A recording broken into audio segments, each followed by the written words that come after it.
सुनो पाकिस्तान के साथ मैं हूँ आपकी होस्ट शहरबानो आवान और हमेशा की तरह मेरे साथ मौजूद है अजीम राना। हम उम्मीद करते हैं, तवक्को करते हैं आप लोग खैर आफियत से होंगे, अपने प्यारों के साथ होंगे, आपके दिन का आगाज़ मुस्बत सोच के साथ, अच्छे मूड के साथ हुआ होगा। प्रोग्राम का भी आगाज़ करेंगे हम अच्छी खबर से और आगाज़ में ही बड़ी शानदार खबर है। पाकिस्तान स्पोर्ट्स के लिए अच्छी खबर है, बिलखसूस हॉकी के लिए अच्छी खबर है।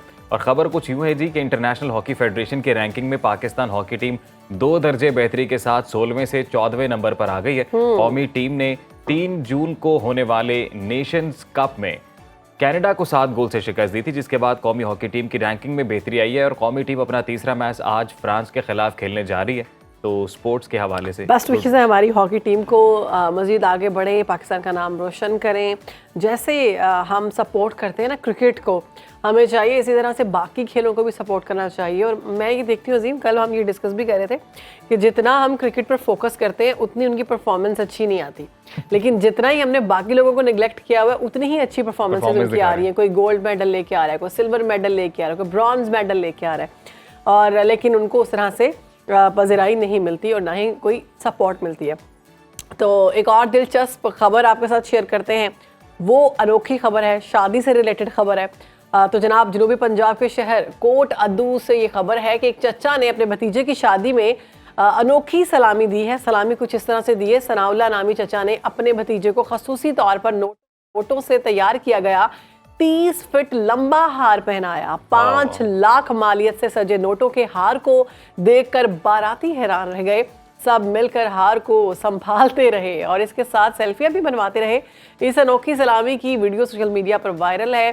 कुछ सारिफीन ने चचा की अपने भतीजे से मोहब्बत को तारीफ के तौर पर इस्तेमाल किया, तो कुछ ने कहा कि पैसे का ज़िया है। शहरबानो 30 फुट हार में कितने पैसे होंगे? 5 लाख। 5 लाख 5 लाख रुपया। और मैं हैरान हूँ कि 5 लाख रुपया फिर वो संभालता बेचारा दूल्हा और उसके बॉडीगार्ड साथ होंगे कि जाते आते अगर कोई हार आधा खींच के ले जाए तो कोई क्या कर सकता है। अच्छा, ऐसे मौकों पे बच्चे तो वैसे बड़े शरारती होते हैं, उनकी नजर ही पैसों पर होती है। और हमने अक्सर वीडियोस भी देखी हैं कि बच्चे जाके ऐसे करके हार में से पैसे निकाल लेते हैं। अच्छा अजीब, मैंने अपने अब्बू की जब शादी की पिक्चर्स देखी, फोटोज, तो मैंने उसमें देखा कि अब्बू ने पैसों का हार पहना हुआ था। उसके बाद मैंने कभी ये नहीं देखा, दोबारा से ट्रेंड आ गया इसका मतलब। ये कुछ इलाकों में अभी भी ट्रेंड है और इवन के शहरों में भी जैसे आपने देखा कि अनोखे अनोखे स्टाइल आजकल अडॉप्ट किए जा रहे हैं। जानबूझ के लिए जाते हैं कि ट्रेंडिंग में आए, ट्रेंडिंग में ना, जैसे दुल्हन दूल्हा की एंट्री के लिए भी लोग एक स्टाइल अडॉप्ट करते हैं। इसी तरीके से ये हार चूंकि आता है तो कोई हवा से छलांग मार के आता है, तो कोई जमीन पर से तरीके से डोली पर बैठकर, चांद पर बैठकर, या फिर गाड़ी में, और कोई रिक्शे पे एंट्री देता है। नहीं, वो लास्ट टाइम याद नहीं, एक कपल जो बर्फ के अंदर फ्रीज हुए थे, माय गॉड, तो उस तरह से भी शादियां कर रहे हैं जिस तरह से वो जमे। लेकिन ये एक अच्छा स्टाइल, एक अच्छा और एक है थोड़ा सा पुराना स्टाइल, ये पैसों के हार पहनाने वाला, लेकिन ये तो बहुत ही डिफरेंट था। अनोखा इस तरह से कर दिया कि उसको 30 फुट लंबा बनवा दिया, तो इट्स गुड थिंग। अब बाद में कितना टाइम लगा होगा हार में से पैसे निकालते हुए? मेरा नहीं ख्याल इसमें नोट फटने का खदशा नहीं होता है ऑब्वियसली। अभी वो इसको प्रोटेक्शन के लिए देखा नहीं आपने, जब हम विजुअल दिखा रहे थे उसके इर्द गिर्द कतारें लगाई हुई थी बंदों की जो पूरे हार को संभाल रहे थे। तो शहरबानो, एक तो शादी इस तरह से भी यादगार होती है। दूल्हे से ज्यादा पंच लाइनें की याद आ गई, दूल्हे से ज्यादा हार पे आ रहा था उस वक्त। या दूल्हे से ज्यादा जो अटेंशन थी वो हार को मिल रही थी। एग्जैक्टली। अच्छा जी, अगली खबर भी हमारी शादी से रिलेटेड ही है, लेकिन ये जरा अनोखा सरप्राइज है। और ये इंडोनेशिया से खबर है, जहां एक दूल्हे के साथ प्रैंक हो गया जी। उनके अरमान आंसू में बह गए और शादी के 2 हफ्ते बाद दूल्हे साहब को पता चला कि जिसके साथ शादी हुई है, जिसके साथ उन्होंने जिंदगी गुजारने का फैसला किया था, लंबे लंबे वादे किए थे, वो लड़की नहीं बल्कि लड़का निकला है जी। 2 हफ्ते बाद क्यों पता चला? 2 हफ्ते बाद पता चला है जी। स्टोरी इस तरह से थी कि जो ये क्या हो गया? जिन साहब के साथ ये, या जिन साहिबा के साथ इब्तिदाई तौर पे ये साहब रिश्ते में थे, वो शहरबानो नकाब करती थी। अच्छा, वो हिजाब में रहती थी। हाँ, हिजाब में रहती थी। उन्होंने कभी अपनी शक्ल नहीं दिखाई और साथ उन्होंने कुछ मजबूरियां बताई साहब को कि मेरे पेरेंट्स नहीं है, तो घर वालों ने भी नहीं देखी उनकी शक्ल। बस वो कहते हैं ना, मोहब्बत अंधी होती है। और वो 1 साल ये लोग रिलेशन में रहे, मतलब 1 साल ये लोग बात करते रहे हैं। इसका मतलब उनकी आवाज थे, वो आवाज भी खातून वाली निकालते होंगे। आवाज तो बदल लेते हैं, तुम्हें पता है। वो हमने भी एक दफा अपने प्रोग्राम में एक गेस्ट ऐसे इनवाइट किए थे जो बड़ी कमाल लड़की की आवाज निकालते थे। लेकिन जिसामत भी तो मुख्तलिफ होती है, हाथ पाँव हर चीज। शहरबानो जिन लोगों ने प्रैंक करना होता है, जिनके वो सब जायम और कुछ होते हैं ना, वो तैयार सब करते हैं। अडॉप्ट करते हैं। और ये पता भी यही चला था कि जिन्होंने ये प्रैंक किया है वो जी, जी। एक्चुअली में उस लड़के का माल हड़प करना चाहते थे। ओह अच्छा, हाँ, वो किसी उसकी दोस्त ने नज़र मुखबरी की होगी। आजकल वैसे दोस्त जो है ना वो इस तरह के निकल रहे हैं। बहुत खौफनाक खबर सुनाई आपने। अब जब भी शादी करनी है पहले अपने घर वालों को भेजें, वो देखें लड़की का चेहरा, लड़की है या नहीं, आईडी कार्ड चेक करें, प्रॉपर इन्वेस्टिगेशन करें। इसीलिए हमारे बड़े बुजुर्ग कहते थे कि जब भी आपने बेटी की शादी करनी है या बेटे की शादी करनी है तो मोहल्ले और इर्द गिर्द के लोगों से पूछें कि ये लोग कैसे हैं। ये जरूरी होता है। अब तो इसको माइंड किया जाता है नहीं ना। नहीं, ये तो ठीक है, ये अरेंज मैरिज वाला हाँ। ये it's a very good thing, लेकिन खबरदार उन्हें होना चाहिए जो लव मैरिज जिनको अच्छा, लव मोहब्बत हो मैरिज जाती में है वो थोड़ा एक्टिव रहे। लव मैरिज मोस्टली ऐसा होता नहीं है, लेकिन ये भाई मुझे लगता है बहुत ही कोई लेकिन मासूम टैलेंट है ना थे। उस बंदे का, दाद देनी चाहिए उसके कि वो 2 हफ्ते साथ भी रहा है। क्या शादी के बाद 2 क्या हफ्ते कहने, साथ रहा क्या है और फिर भी पता नहीं चला कि इसी पर मुझे गाना याद आ गया। मुझे लगता है अब हमें गाना सुनना चाहिए। शादियां तो शहनाइयां तो बज रही हैं, साथ गाने भी सुन लेते हैं। गुलकार अली जफर ने सोशल मीडिया पर एक सारिफ की पोस्ट जो थी उसको शेयर किया, जिसमें लिखा था कि अली जफर और अताउला ईसा खेलवी के सराइकी गाने बालो बत्तियां ने एक माह में 16 मिलियन व्यूज हासिल किए, जबकि चाहत बदली खान के वायरल गाने बदो बदी ने एक माह में 19 मिलियन से ज्यादा व्यूज हासिल कर लिए। ये दोनों गाने सुने ना पहले। हाय हाय, ओए होए, ये क्या हो गया। वैसे टैलेंट की वैसे भी कहा जाता है कि आजकल कदर नहीं है। आजकल जो चीज़ें ना वायरल जो होती हैं बस वो ऐसी ही होती हैं, और देने वाले व्यूवर्स भी हम सब ही हैं। ये जितने व्यूज़ दिए ये हम सब ने दिए। और उसमें मुझे लगा कि अली जफर ने लिखा है कि इस बात का मैं इतराफ़ करता हूँ कि मैं हमेशा से इस वहम और गरूर में मुब्तला रहा था कि मेरा कोई मुकाबला नहीं, मैं गलत था।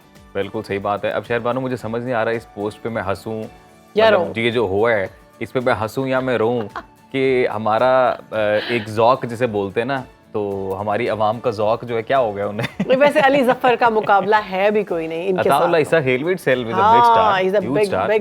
तो उनके गाने के मुकाबले में अगर व्यूज चाहत साहब के ज्यादा आ रहे हैं, चाहत साहब के साथ कोई जाती दुश्मनी नहीं है, बट स्टिल अगर कंपेयर करें, मुझे लगता है वो कॉमेडियन और ये सिंगर हैं, आप इनको एज अ सिंगर ले सकते हैं। यानी कि हम ये समझे कि आवाम जो है वो आजकल ज्यादा कॉमेडी देखना चाह रही है। कॉमेडी आवाम चूंकि गमों से भरी हुई है और वो कोई ऐसा कॉमेडी चाहती है। और वैसे इन खातून ने भी एक प्रेस कॉन्फ्रेंस की है जो इनके साथ है, चाहत साहब के साथ। उन्होंने कहा है कि 70 लाख रुपए इन्होंने इस गाने से कमाया बदोबदी से, 4,000 रुपये मुझे दिया बस। तो कह रही है कि इनसे कहें कि मुझे और भी पैसे दें और साथ साथ 28 दिन मेरे घर में रहे, खाना भी मेरे पैसों से खाते रहे। This is not fair. तो ऐसा होता है फिर ऐसे कामों में। मुल्की हालात की बात कर लेते हैं। हालात तो ऐसे हो चुके हैं, अदालती महाज पर काफ़ी गर्मा गर्मी देखने में आ रही है। सुप्रीम कोर्ट के फुल कोर्ट बेंच ने गुज़श्ता 2 दिन सुन्नी इत्तेहाद काउंसिल की मखसूस नशिस्तों से मुताल्लिक़ केस की समाअत की। समाअत के दौरान चीफ जस्टिस और मोअज़्ज़िज़ जजेस साहिबान ने अहम रिमार्क्स दिए और कई कानूनी सवालात उठाए। समाअत के दौरान चीफ जस्टिस ने रिमार्क्स दिए कि पीटीआई इंट्रा पार्टी इलेक्शन करवा लेती तो सारे मसले हल हो जाते, आज़ाद उम्मीदवार सुन्नी इत्तेहाद काउंसिल में ना जाते तो पीटीआई मखसूस नशिस्तें मांग सकती थी। जस्टिस मुनीब अख्तर ने रिमार्क्स दिए कि सियासी जमात को इंतखाबी निशान से महरूम करना ही सारे तनाज़े की वजह है। केस की आइंदा समाअत 24 जून को होगी। तो इसी पर बात कर ले। बिल्कुल शहरबानो, इस पर बात करते हैं और साथ ही साथ कल हम साया मुल्क के इंतखाबात का रिजल्ट भी आया है और वो भी एक बड़ी अहम खबर है, उस हवाले से भी तज्जिया ले लेते हैं। सीनियर सियासतदान ज़हीम कादरी साहब हमारे साथ मौजूद हैं। अस्सलाम वालेकुम सर, कैसे हैं आप? खैरियत, अल्लाह का फजल, आप सुनाइए।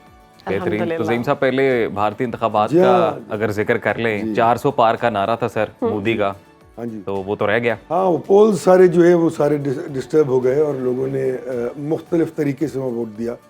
और मेरे ख्याल में वही प्रॉब्लम रही जो हिंदुत्व की और जिस तरह रिलीजियस इंस्पायरेशंस के साथ उन्होंने इलेक्शन लड़ने की कोशिश की, उससे उनको काफ़ी मेरे ख्याल में नुकसान हुआ। बहुत दिली खुशी हुई कि अयोध्या से हार गए, राम मंदिर सही बात है, को बनाने वाले जो हैं वो हार गए और अवैसी साहब माशाल्लाह वहाँ से जीत गए और बहुत सारी सीटों पे अपसेट हुआ। तो ये मेरे ख्याल में वो जो सेक्युलरिज्म है ना जी इंडिया का, वो दोबारा मेरे ख्याल में रिफ्रेज हो रहा है। लोग इकट्ठे हो रहे हैं और वो ये समझ रहे हैं कि इस रिलीजियसली इंस्पायर्ड पॉलिटिकल पार्टी को इनको अपने शूज़ में लाना होगा, क्योंकि ये उनके लिए उनकी तरमीर और तरक्की के लिए काउंटर प्रोडक्टिव होती चली जा रही है। कुछ लोग तफरीक बढ़ रही है रिलीजन्स में और वो काउंटर प्रोडक्टिव हो रही है उनकी तरक्की में। तो वो अपने सेकुलरिज्म पे ज़हीर मेरे साहब, ख्याल में हमेशा वापस से जा रहे हैं। उन्होंने पाकिस्तान मुखालिफ, इस्लाम मुखालिफ नारे लगाए मोदी साहब ने, और अब हालात वो देख रहे जी हैं। हाँ। पहले इसी पर ही वोट लेते थे। क्या लगता है अगला वज़ीर आज़म कौन होगा भारत में? देखिए मेरे ख्याल में राहुल बहुत पढ़ा लिखा, बहुत आर्टिकुलेट, बहुत मेहनती शख्स है और बहुत एक्सपीरियंस भी अब उसका हो गया है। Is been in the assembly 3 times और वो अगर मेरे ख्याल में ही would be the next choice. But India में अब देखें कि बारहा कांग्रेस ने भी मनमोहन सिंह साहब को, बीजेपी ने दूसरे लोगों को जो है वज़ीर आज़म बनाया। तो मेरे ख्याल में इस वक्त बीजेपी अलायंस को और बीजेपी पॉलिटिकल पार्टी को भी ये सोचना चाहिए, और मेरे ख्याल में 2-3 जगह मैंने सुना भी है कि ये सोच कहीं पिन्हा है कि वाई मोदी एवरी टाइम। या वो वोट मोदी को जो मिल रहा है वो मोदी को तो नहीं मिल रहा, वो तो बीजेपी को मिल रहा है। BJP पॉलिटिकल पार्टीज है, वहाँ कोई प्राइवेट लिमिटेड कंपनीज तो नहीं है हमारी तरह। वो पॉलिटिकल पार्टीज हैं, उनका सिस्टम है, वो उसको लेके चल रहे हैं और उससे वो इंस्पायरेशन लेते ऐसे हैं है। अपने मंशूर और अपनी आइडियोलॉजी के मुताबिक। तो मेरे ख्याल में इस दफा ये भी बात सोची जा रही है, और अगर ये हो जाए तो मेरे ख्याल में हिंदुस्तान की जमहूरियत के लिए ये बहुत बेहतर और ज़हीर साहब, कुछ भारतीय इंटेलिजेंस है ये भी कह रही थी कि मोदी साहब जो 400 पार का नारा लगा रहे थे बिकॉज ऑफ 2/3 मेजोरिटी, ताकि वो आइन में कोई अहम तरामीम कर सकें, और वो भारत को कहीं ना कहीं डिक्टेटरशिप की तरफ लेकर जाना चाह रहे थे। तो अब वो तरामीम तो नहीं हो मेरा सकेंगी? नहीं ख्याल कि भारत को डिक्टेटरशिप की तरफ ले जाना, इतना बड़ा मुल्क जो है वहाँ पे कंट्रोल करने के लिए चीज़ें बहुत बड़ा एक तरफ ले लेना चाहिए कि वो डिक्टेटरशिप को कंट्रोल कर सके। लेकिन जहाँ तक ताल्लुक है एटीट्यूड्स का, और वही कॉन्स्टिट्यूशनल केओस क्रिएट करके अपनी मर्जी की आप कॉन्स्टिट्यूशनल तरामीम करके आप उसे यकीनन बहुत कुछ कर सकते हैं अगर 2/3 मेजोरिटी हो तो। लेकिन अब तो उनके पास नहीं में सिंपल भी मेजोरिटी नहीं बन रही, इत्तेहादी में लाने पड़ेंगे। इत्तेहादी में लाने पड़ेंगे। तो I think they will be, ये जमहूरियत के लिए बहुत अच्छा होता है वैसे। जी जी, ये डेमोक्रेटिक प्रोसेस में, क्योंकि वही पार्लियामानी निज़ाम है, ये 12 अंग्रेजों में तोहफा दे गया था और आज तक हम उसी पे डटे हुए हैं। हमने कभी अपने आप में सोचा ही नहीं है कि यार हमारी पॉलिटिकल मोडालिटीज जो हैं उनमें क्या चीज़ बेहतर रहेगी हमारे लिए। नईम साहब, एक सवाल इस मौजू पे फिर आगे बढ़ते हैं अपने दूसरे मौजू की, और वो ये सर के कहीं से धांधली की आवाज़ दी है ये इमाम पे। देखें ना सर, बड़े अफसोस की बात है यार, ये इसका बड़ा दुख है मुझे कि देखें आप ये 75 बरस में आज तक कभी किसी भी पॉलिटिकल पार्टी ने ये ह्यू एंड क्राई नहीं मचाई कि हमें धांधली से हम हार गए और जो हमारे यहाँ होता है। हमारे वोट चोरी हो सही गए बात। और हमारे साथ जो है या हम नताइज को नहीं मानते, ताज को नहीं मानते, हमारे साथ गलत हुआ ये है। बन गया हुआ है। हम क्या करें, बस ये इस कौम को, और ये सिर्फ और सिर्फ एक वजह, मुस्तनद सिक्काबंद लीडरशिप का ना होना। अगर एक भी शख्स कायद आज़म रहमतुल्लाह अलैह के बाद उस कुमाश का, उस पाए का, उस आइडियोलॉजिकली स्ट्रॉन्ग लीडर आया होता, या तो रोज आइडियोलॉजी बदल जाती है हर लीडर की। सही बात है वहां पे आप देख लें कि 70 बरस से वो एक ही आइडियोलॉजी पे खड़े हुए लोग। सर, उनकी ऑपोजिशन को कुछ तो रिजर्वेशन डेफिनेटली होंगे कुछ सीटों पर, बट नहीं है, वो इसके अलावा बाय एंड लार्ज अगर हम देखें सर, तो कोई केयर टेकर सेटअप भी नहीं आता। जी नहीं, वो खुद उसके प्राइम मिनिस्टर बावजूद हैं। इंतखाबात। और फिर इंतखाबात जो है वो इतने फेयर एंड फ्री होते हैं, क्योंकि हम इस मुल्क को माजरत के साथ कोई भी ऐसा लीडर बदकिस्मती से नहीं मिला कायद आज़म रहमतुल्लाह अलैह के बाद जो इस मुल्क में आइडियोलॉजिकल बेस पे पॉलिटिक्स करता हो और जिसकी आइडियोलॉजी और मंशूर के साथ कमिटमेंट हो, और वो कमिटमेंट उसने इक़्तिदार में आने के बाद ना भी पूरी तरह पूरी की हो, लेकिन उसका कुछ हिस्सा इम्प्लीकेट किया हो, लेटिन स्पिरिट, जिसका मैसेज अवाम में गया हो कि हाँ यार ये आदमी person who tried and failed is better than the person who's never tried. So these people who've been the so-called leaderships of this country, they've never tried to even work on their own ideology or their manifesto, which is disgraceful. धांधली की आवाज़ें तो नहीं आई, तो हम अब अपनी जानिब आते हैं। मखसूस नशिस्तों का मामला अदालत में ज़ेर बहस है, तो हमने देखा 2 दिन की समाअत जो है रिमार्क से खाए गए टीवी पर भी। तो क्या समझते हैं, सुन्नी इत्तेहाद काउंसिल को मिल जाएंगी? देखिए ये तो बात तय है आईनी तौर पे, जब वो सीटें दी गई थी तो मज़े का केस था, क्योंकि ये कन्फ्रंट कर रही थी चीज़ जो प्रोपोर्शनेट रिप्रेजेंटेशन का वो सेगमेंट है जी आइन में असेंबली का, जिसमें पार्टी की सीटें नशिस्तें जीते जाने के तनासुब से उनको खवातीन और माइनॉरिटीज की सीटें जीत जाती। तो अब आप एक चीज़ कॉन्स्टिट्यूशनली उसको कन्फ्रंट कर रहे हैं इस तरह कि आप निगेट कर रहे हैं उसको, नहीं जी ए नहीं होया तो फिर इनको अनुमति डबल दे दो, ये भी नहीं होगा, ये हाँ। किस तरह हो सकता है? तो मेरा मसला तो सिर्फ ये है कि ये उन पॉलिटिकल पार्टीज को नहीं दी जा सकती सही। जिनको दी गई हैं। जहाँ तक पीटीआई का ताल्लुक है, मेरे ख्याल में अगर वो बात तो जज साहब ने दुरुस्त की कि अगर वो वैलिड इलेक्शन होता, जो कि यकीनन होगा, क्योंकि यहाँ जिस तरह इलेक्शन होते हैं जी वो तो इलेक्शन कमीशन ने तस्लीम नहीं किया। बाकी पॉलिटिकल पार्टीज में जिस तरह इलेक्शन होते हैं, एक आदमी खड़ा होता है, 9 आदमी उसकी तरफ से कागज दाखिल करते बिला हैं, मुकाबला। उसके बाद वो बिला मुकाबला हो जाता है, क्योंकि ये तो और निज़ाम ही और है। तो उन्होंने भी ये किया होगा, हालांकि उनका जो चेयरमैन है वो इलेक्शन नहीं लड़ रहा था, ऐसे तो एक आम आदमी है बैरिस्टर गौहर जो है। जस्टिस मुनीब अख्तर जो है उन्होंने रिमार्क्स दिए हैं कि सियासी जमात को इंतखाबी निशान से महरूम करना ही सारे तनाज़े की वजह है। कितना दुरुस्त है ये? वो मेरे ख्याल में बात में काफ़ी वजन है, सही। क्योंकि देखें जहाँ तक ताल्लुक था उस इलेक्शन के ना होने का, तो वो तो यकीनन एक बात थी कि वो इलेक्शन दुरुस्त नहीं हुआ था, तो किसी का भी नहीं हुआ। तो अगर उस इलेक्शन की बुनियाद पे वो बल्ला उनको नहीं दिया गया था, तो उसका काउंटर जवाब भी आ गया कि भाई बल्ला तो फिर अवेलेबल था। पीटीआई वाले भी बादशाह है ना, उनको पता ही कुछ नहीं है, वो बात मतलब वो बेवकूफ़ इतने कहीं करते हैं कि आप सोच नहीं सकते। अच्छा। वो चले गए तशरीफ लेके वहाँ, भाई तुम अगर बल्ला मौजूद है तो तुम सब अपने कैंडिडेट्स को कहो कि जाके एक दफ़ा बल्ला तो मांग लें जाके अपने इलेक्शन आरओ से। किसी ने नहीं जाके अप्लाई किया। ज़हीम साहब, इसी मुद्दे के ऊपर मोज़ेज़ जजेस साहिबान के माबैन भी इख्तलाफ राय नजर आया। अच्छी बात है, तो ये वेरी हेल्थी, इसको कैसे देखते हैं सर? हाँ, बड़ी अच्छी बात है अगर कोई कानूनी तौर पे एक दूसरे को कन्फ्रंट कर रहा है, लेकिन ये पब्लिक में नहीं होनी चाहिए बात। जजेस का पोडियम इस तरह का नहीं है कि वहाँ पता लगे कि तफरीक है, तो उस तफरीक को बड़ी वाज़ेह तौर पर सामने लाया गया है। क्यों लाया गया है, किसके लाया गया है, इस पर मैं तो कमेंट सर, कुछ कोर्ट रिपोर्टर्स जिन्होंने ये प्रोसीडिंग कवर की और उनका ये बताना था कि अब डिवीजन कुछ इस तरह से है कि कुछ मोअज़्ज़िज़ जज साहिबान चाहते हैं कि ट्रू लेटर एंड स्पिरिट जो कॉन्स्टिट्यूशन है उसके मुताबिक फैसला हो, और कुछ इस तरह से देखना चाहते हैं सारे मामले को कि कानून साजों की मंशा क्या थी, लाइक वो इंटरप्रेट करना चाहते हैं। प्रॉब्लम कहाँ है ना, इसकी इंटरप्रिटेशन हुई ही नहीं हुई जी। ये कानून यहाँ तक है कि जो जितनी सीटें जीते उसको प्रोपोर्शनेट रिप्रेजेंटेशन के मुताबिक इतनी सीटें खवातीन की और माइनॉरिटीज की दे दी जाए, लेकिन अगर वो आज़ाद हैं तो इसके बारे में कानून ही खामोश है। फिर वो दूसरी जमातों को तो नहीं दी जा सकती ना। और सबसे बड़ी बात है कि आज़ाद अगर 3, 4, 5 की ज्वाइन कर ले तो ठीक है, लेकिन जो बाकी बच जाएं उनकी सीटें तो दी जाती हैं। सही। उनको अगर 4 या 5 आज़ाद हैं तो 4 सीटों पे एक MNA औरत होती है। आप मुझे बताएं कि वो सीट किसको दी जाती है? आज़ाद को तो नहीं मिलती। तो there is something wrong somewhere. लेकिन ज़हीम साहब, अगर ये हो जाता है कि सुन्नी इत्तेहाद काउंसिल को मखसूस नशिस्तें जो हैं वो उन जमातों से वापस हो जाती हैं जिनको अभी दी गई हैं, तो वो 2/3 मेजॉरिटी तो चले जाती है। फिर जो इंपॉर्टेंट कानून साजी करना चाहते हैं अभी मौजूदा हुकूमती सेटअप, कोई इंपॉर्टेंट कानून साजी उनके दिमाग में नहीं है। कोई ऐसी कानून साजी होगी पिछले दिनों चीफ जस्टिस की मुद्दत मुलाजमत के हवाले से चल रही थी, जिससे उनके इक़्तिदार को दवाम मिले, जिससे उनके इक़्तिदार को तक़वियत मिले।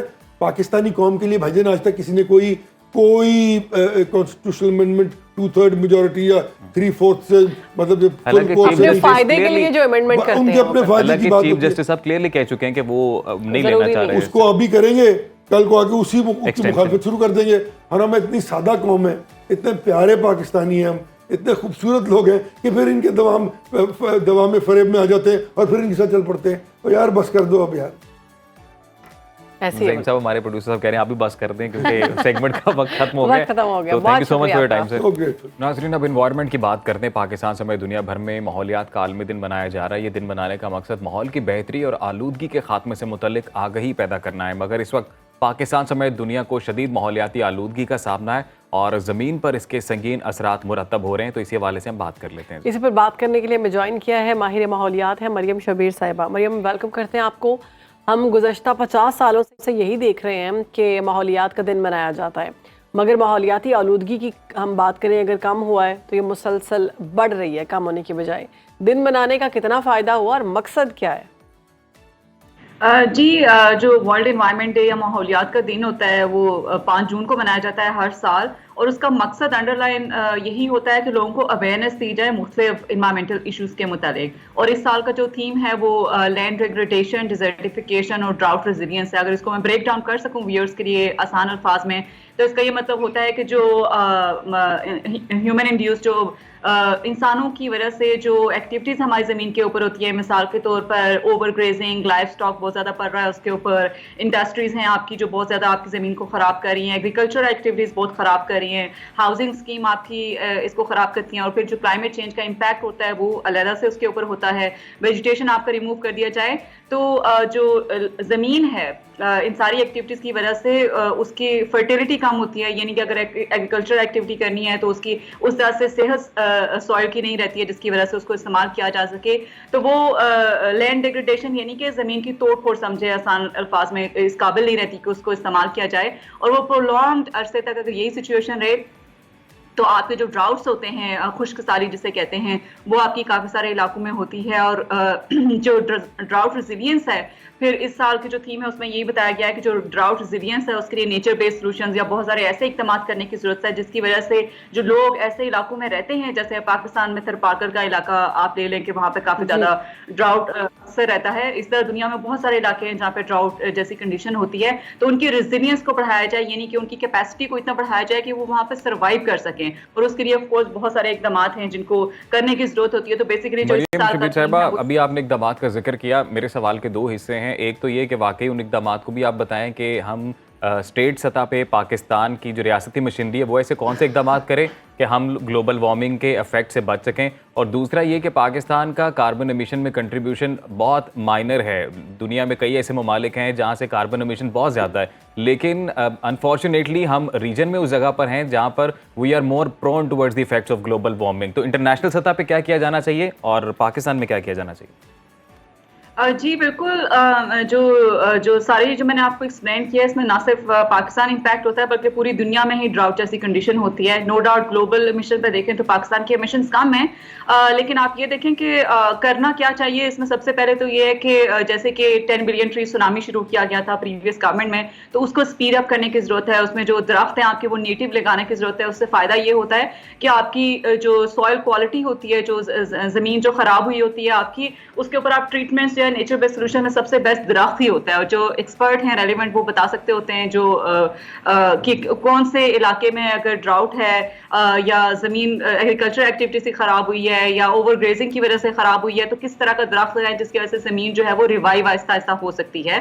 पहली बात तो ये है। सेकेंड बात ये है कि जो आपका प्राइवेट जो आपका वेस्ट मैनेजमेंट का सिस्टम है पाकिस्तान में, वो आपकी ज़मीन को बहुत ज़्यादा ख़राब करता है। आप देखें कि कूड़े जलाए जाते हैं, और कोई हमारा लैंडफिल का एक कॉन्सेप्ट होता है जिसमें आपका कूड़े को ठिकाने लगाया जाता है। ना सिर्फ हमारा डोमेस्टिक वेस्ट बल्कि हॉस्पिटल वेस्ट भी आपको जो है वो जो इतना खतरनाक होता है वो भी आपको इसी तरह नजर आता है कि फैला दिया जाता है, और वो चरिंदों परिंद को भी नुकसान पहुंचाते हैं और आप इनको भी नुकसान पहुंचाते हैं। तो उसका इंतजाम करने की जरूरत है। इसके अलावा जो आपकी जो प्राइवेट सेक्टर है वो इन्वेस्टमेंट्स अगर इसमें करे, खासतौर पर मिसाल के तौर पर जो स्मॉल एंड मीडियम इंटरप्राइजेज होती है, इसमें यंगस्टर्स के पास बहुत सारे आइडियाज होते हैं, अगर उनको फिजिबल इन्वायरमेंट दिया जाए तो उसकी वजह से वो बहुत सारे इस पे जो है वो चीजें वो बहुत सारे आइडियाज, इन तमाम चीज़ों की मदद से हम अपने माहौलियात को मज़ीद बेहतर बना सकते हैं। मरियम साहिबा, ग्रीन हाउसेज गैसेस की अगर हम बात करें तो अखराज से दुनिया भर को संगीन खतरात लाक हैं। क्या आपको लगता है कि अमीर मुल्क ग्रीन हाउसेज के अखराज में कमी ला पाएंगे?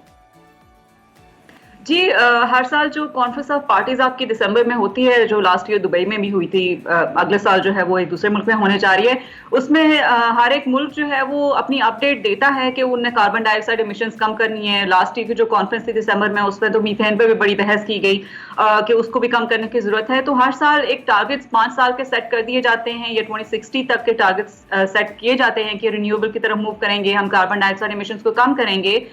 लेकिन जो टारगेट की स्पीड होनी चाहिए उसको मीट करने के लिए, उस ऐसे स्पीड नहीं है, ना सिर्फ डेवलप्ड मुल्कों की बल्कि डेवलपिंग कंट्रीज की भी नहीं है। और डेवलपिंग कंट्रीज के तो अपने challenges, of course capacity building, technology और बहुत सारे इश्यूज होते हैं जो उससे मुतल्लिका होते हैं। लेकिन स्पीड जिस लिहाज से टारगेट मीट करनी चाहिए, ऑफ कोर्स वो वहां पे नहीं है। तो आपको यही नजर आता है कि पूरी दुनिया में जिस तरह टेम्परेचर्स बढ़ रहे हैं, फॉरेस्ट फायर्स बढ़ रही हैं, फ्लडिंग आ रही है, तो आपको इसी किस्म के एक्सट्रीम किस्म के वेदर इवेंट्स फिर देखने को मिलते हैं। बहुत शुक्रिया आपका मरीम साहिबा, आपने सुनो पाकिस्तान को वक्त दिया और इन्वायरमेंट में जिस तरह से तब्दीली आ रही है ओवरऑल, उससे बिलखसूस पाकिस्तान पे जो असरात मुरतब हो रहे हैं, उससे मुतल्लिक़ मरीम ने गुफ्तगू की। इसके अलावा कौन से इक़दाम अपनाए जा सकते हैं इन्वायरमेंट बेहतर करने के लिए, उस बारे में उन्होंने बताया। तो अभी ओवरऑल मुख्तलिफ शहरों में मौसम की क्या सूरत हाल है, ये बात कर लेते हैं। हमारे नुमाइंदगान लाहौर, कराची और इस्लामाबाद से हमारे साथ मौजूद हैं। तो सबसे पहले कराची का शहरबानो, कराची का रुख कर लेते हैं। हमारे साथ मौजूद हैं हमारे कराची से हबीब खान। हबीब, बताइएगा, महकमा मौसमियात ने रवां हफ्ते गर्मी की शिद्दत कम होने का इम्कान जाहिर किया है, तो क्या मौसम ठीक है आज? बिल्कुल, देखें शेरबानो, जो गुज़िश्ता हफ्ते हमने कराची में गर्मी की एक लहर देखी थी, हीट वेव थी शदीद, जो है वो कराची में हमने देखा कि टेम्परेचर से और महसूस किए जाने वाला जो दर्जा हरारत था वो नाकाबिले बर्दाश्त भी रहा था। लेकिन अब कराची के मौसम में खासी तब्दीली आई है। गुज़िश्ता 2 दिन के दौरान हम देख रहे हैं कि शहर का जो टेम्परेचर है उसमें काफ़ी हद तक जो है वो कमी देखने को मिली है। आज भी महकमा मौसमियात ने जो ज़्यादा से ज़्यादा दर्जा हरारत है उसको 34 से 35 डिग्री के दरमियान रहने का जो है वो इम्कान जाहिर किया है। उसके साथ साथ शहर में जो समंदरी हवा है जो बंद होने की वजह से कराची में एक हीट वेव की कैफियत जो बन गई थी, उसके वो समंदरी हवाएं भी बहाल हुई हैं। उसके बाद कराची का जो मौसम है उसमें बेहतरी आना शुरू हुई है। और गुज़िश्ता 2 रोज़ से जो एक चीज़ और देखने को मिल रही है कराची के मौसम में, वो ये कि रात में शहर का जो मतला है वो मुकम्मल तौर पर अबरालूद हो जाता है और सुबह के वक्त में हम देखते हैं कि 8, 9 और 10 बजे तक वो जो बादल हैं उनका सिलसिला शहर के अंदर हम देखते हैं कि cloud cover, partial cloud cover जो है वो हमें देखने को मिलता है। महकमा मौसमियात ने आइंदा 1-2 रोज़ के दौरान हल्की बूंदाबांदी के इम्कानात भी जो है वो जाहिर किए हैं। तो कराची के मौसम में बतदरीज जो है वो तब्दीली तो आ रही है, मगर दिन के औकात अभी भी गर्म है। हवा में जो महसूस किए जाने वाला दर्जा हरारत है वो आज भी तकरीबन 40 से 41 डिग्री तक जो है वो महसूस किया जाएगा, क्योंकि नमी इस वक्त भी कराची की हवा में बरकरार है। तो जब तक बारिश खुल के नहीं हो जाती तब तक हम ये नहीं कह सकते कि कराची में मुकम्मल हवा में फिर गर्मी ज़्यादा महसूस होती है, ज़्यादा शिद्दत से महसूस होती है। तो लाहौर से दुआ हमारे साथ मौजूद हैं, उनसे लाहौर की सूरत हाल जानेंगे। दुआ, लाहौर में क्या प्रेडिक्शन है मौसम के हवाले से? 1-2 दिन पहले तो बारिश भी हुई। जी बिल्कुल अजीम, यही लाहौर का जो आज मौसम है, आज जो आसमान पे काले बादल जो हैं वो छाए हुए हैं। जब सुबह उठी थी तो थोड़ी बहुत धूप थी। अब तो ये होता है कि हर रोज़ जब सुबह उठते हैं तो यही ख्वाहिश होती है कि प्लीज़ आज जो है वो मौसम अच्छा हो जाए, आज जो है वो गर्मी ना हो। और आज जो है वो सबकी मेरे ख्याल में दुआएं रंग ले आई हैं आखिरकार। तो आज जो है बिल्कुल सूरज जो है ना, बादलों ने सूरज को बिल्कुल छुपा लिया कि आज के दिन तो आपने बिल्कुल भी बाहर नहीं आना। तो आसमान पे काले बादल जो हैं वो छाए हुए हैं। और मौजूदा दर्जा हरारत की अगर हम बात कर लें तो वो 33 डिग्री सेंटीग्रेड रिकॉर्ड किया गया है और कम से कम दर्जा हरारत 26 डिग्री सेंटीग्रेड रिकॉर्ड किया गया है। और ज़्यादा से ज़्यादा जो दर्जा हरारत है जो दिन के औकात में जा सकता है वो 40 डिग्री सेंटीग्रेड तक जाने का इम्कान है। अगर हम देखें गुज़िश्ता दिनों के निस्बत 4 डिग्री का जो है वो फ़र्क आ चुका है सिर्फ आसमान पे काले बादल होने की वजह से। लेकिन एयर क्वालिटी इंडेक्स लाहौर का 165 रिकॉर्ड किया गया है। और जिस तरह आज वर्ल्ड इन्वायरमेंट डे बनाया जा रहा है तो आलूदा तरीन शहरों में अफसोस की बात यह है कि लाहौर का आज पहला नंबर है। जिस तरह पोल्यूशन हमने देखा है इन्वायरमेंट डे के ऊपर भी, लाहौर में बहुत ज़्यादा आलूदगी है जिसकी वजह से आज लाहौर का पहला नंबर है। महकमा मौसमियात ने तो 7 जून तक पेशगोई कर दी है बारिश की। लेकिन अजीम अब देखना ये है शहरबानो और अजीम के बारिश वाकई में होती है या नहीं, क्योंकि पिछली दफ़ा भी मैंने पेशगोई की थी जब न्यूज़ के अंदर मैं बीपर देती हूँ तो उसके अंदर भी वो सच साबित नहीं हुई। तो वो बड़ा अजीब सा होता है कि आप आपको ये लग रहा है कि आपने कह दिया बारिश ना हुई तो फिर मामला खराब हो जाएगा ना। बारिश जो है मैंने कह दिया तो बारिश हो जाएगी। वो तो कुदरत की जानिब से ही होनी होती है। प्रेडिक्शंस होती हैं, वो कभी ठीक भी होती हैं कभी नहीं भी होती। तो आप लोग की इसमें कोई गलती नहीं है। बहुत शुक्रिया, हमारे साथ ही रहिएगा। समन गुल ने हमें ज्वाइन किया इस्लामाबाद से। समन, हमें ये बताएं कि शहर इक़्तिदार में सियासत का मौसम तो गर्म है, दूसरा मौसम कैसा है? जी शहरवालों, जैसे ही आपने मौसम की बात करना शुरू की तो एक शायर ने क्या खूब कहा है कि मेरे शहर में उतरा है कमाल का मौसम। तो मेरे जैसे कि आप देख सकती हैं कि बारिश होने शुरू हो गई है, गर्मी का जोर टूट गया। गुज़िश्ता रोज़ भी बारिश हुई जिससे मौसम खुशगवार हो गया था। आज भी सुबह से ही बादलों और सूरज की आंख मचोली का सिलसिला जारी था। और जैसे कि आपने मौसम की बात की तो बारिश होनी शुरू हो गई है। लाहौर और कराची वाले तो सोच रहे हैं बारिश होगी कि नहीं होगी, लेकिन यहाँ पर बारिश जो है वो होना स्टार्ट। बहुत अच्छा लगा समन, ये सुनकर इतना अच्छा लग रहा है। हम स्टूडियोज में महसूस कर रहे हैं बहुत एक रिलीफ। बिल्कुल। और वैसे भी महकमा मौसमियात का कहना है कि रवां हफ्ते जो है वो गर्मी की शिद्दत में कमी भी होगी और जो मौसम है वो मज़ीद बेहतर भी होगा। और बारिश का ये जो सिलसिला है 7 जून तक जारी रहेगा। आज जो शहर का दर्जा हरारत है वो 22 डिग्री सेंटीग्रेड है और ज़्यादा से ज़्यादा 38 डिग्री सेंटीग्रेड रहने का इम्कान है। इसी तरह मुल्क के जो बेशतर इलाके हैं वहाँ पर भी बारिश का इम्कान है। खैबर पख्तूनख्वा, कश्मीर, गिलगित बल्तिस्तान, पंजाब के जो बेशतर इलाके हैं वहाँ पर भी बारिश का इम्कान है। जी बहुत शुक्रिया आपका समन गुल, दुआ शकील, हबीब खान, हमारे नुमाइंदगान मुख्तलिफ शहरों से हमें अपडेट कर रहे हैं जी मौसम के हवाले से। आप सबका बहुत बहुत शुक्रिया। तो अच्छी खबर है इस्लामाबाद वालों के लिए, वहाँ पर तो बारिश होना शुरू हो गई।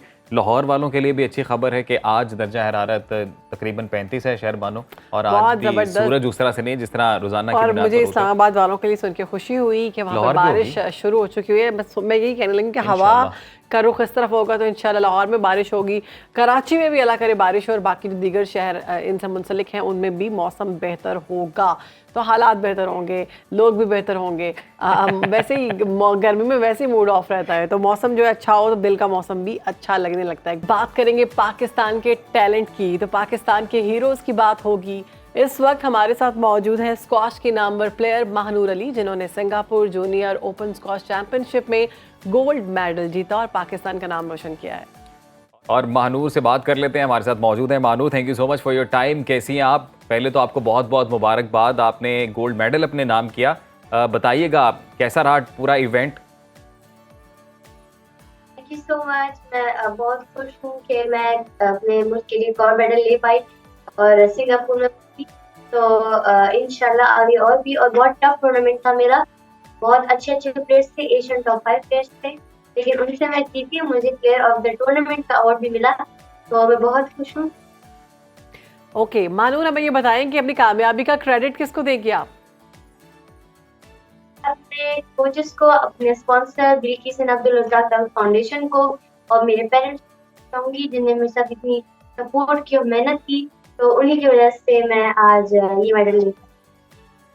अच्छा मानूर, ये भी बताइएगा कि इस इवेंट की तैयारी में कितना टाइम लगा, और किसी ने हेल्प आउट किया आपको या खुद आपने सारी मेहनत की और आपको पता था कि मैं गोल्ड मेडल जीतूंगी? इस इवेंट के लिए तकरीबन बहुत टाइम मिला, क्योंकि हम लोग पहले मैं ऑस्ट्रेलिया गई, तो ऑस्ट्रेलिया में भी मैंने गोल्ड मेडल लाया था अंडर 13 में, तो मेरा फर्स्ट टाइम अंडर 13 था। अभी फिर उसके बाद मेरे पास 2 वीक्स थे खेलने को, ट्रेनिंग करने को, तो उसमें फिर मुझे सर ने सब कुछ कवर कराया, अपनी शॉट्स, अपने गेम सेंस और वो सब कुछ बैकअप करने, क्योंकि ऑस्ट्रेलिया से सफ़र करके आए थे लंबा, और फिर तो ट्रेनिंग, दोबारा ट्रेनिंग रिदम में लाना, तो वो सब उसमें बड़ी हेल्प की मेरी। और जाहिर बात मेहनत तो मुझे खुद ही करनी होती है, तो अकेली, लेकिन वो सब मुझे सपोर्ट करते हैं। और मुझे हाँ डर था, क्योंकि बहुत अच्छी अच्छी लड़कियाँ थी, और मैंने कहा कि मैं अपना बेस्ट दूंगी चाहे मैं हारूं जीतूं। ये पाकिस्तान के हीरोज़ हैं, तो ऐसा है मेरा पाकिस्तान। सुनो पाकिस्तान की जानिब से हमेशा कोशिश की जाती है कि जितने भी टैलेंटेड यंगस्टर्स हैं उनको लाकर आपके सामने दिखाया जाए।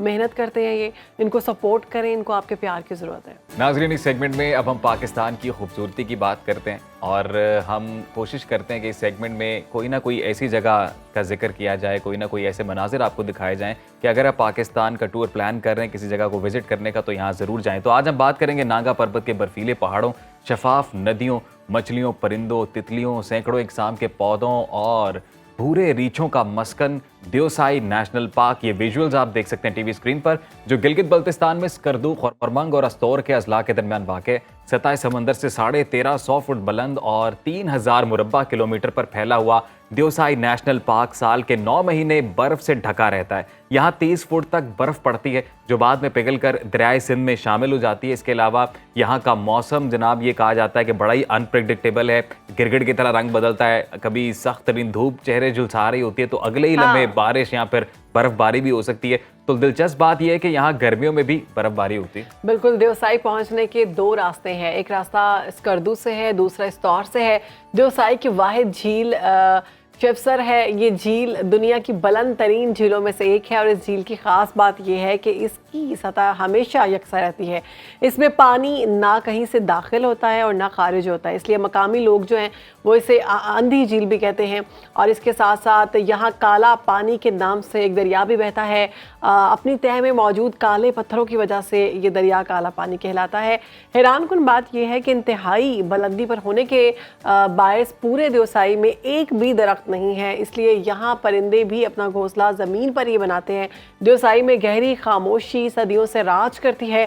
खामोशी भी ऐसी है कि कानों को दिल की धड़कन सुनने पर मजबूर कर दे। बिल्कुल, तो ये विजुअल्स आपने देखे, कैसी खूबसूरत लैंडस्केप है यहाँ पर। तो तो अगर आप लोग अपना नेक्स्ट ट्रिप प्लान कर रहे हैं तो यहाँ पर ज़रूर जाएं, विजिट करें, इस जगह को देखें और आप अपने विजुअल्स, वीडियोस, तस्वीर हमारे साथ शेयर करें, हम अपने सोशल मीडिया पर तो उसे अपलोड ऐसा करेंगे। है मेरा पाकिस्तान। बिल्कुल जी, नो डाउट, ऐसा है मेरा पाकिस्तान। शहरबानो, खूबसूरती के साथ साथ खूबसूरत लोगों की भी कमी नहीं है हमारे इसमें कोई मुल्क शक में। नहीं है। बड़ा कमाल टैलेंट हमारे पास है। और अगर हम टैलेंट की बात करते हैं तो सरगोदा के गांव मिड रन से ताल्लुक़ रखने वाले फसी शाह आज हमारे साथ मौजूद हैं। इनके बारे में मैं आपको थोड़ा बताता हूँ जी कि अपनी तस्वीरों के ज़रिए पंजाब की सकाफ़त इन्होंने दुनिया भर में मुतारिफ Very करवाई है। nice. और इनकी तस्वीर में मौजूद यही ज़िंदगी की सादगी, वहाँ का रहन सहन, खेत खलियान और कुदरती मनाजिर देखने वालों का दिल मोह लेते हैं। तो उनसे बात करते हैं। बिल्कुल, हमारे साथ मौजूद है फसी शाह। फसी, आपको वेलकम करते हैं। सबसे पहले तो ये बताइएगा कि हमें ये पता चला है कि पेशे से आप वकील हैं, मगर आपको ये शौक कैसे पैदा हुआ फोटोग्राफी का? अस्सलाम वालेकुम जी।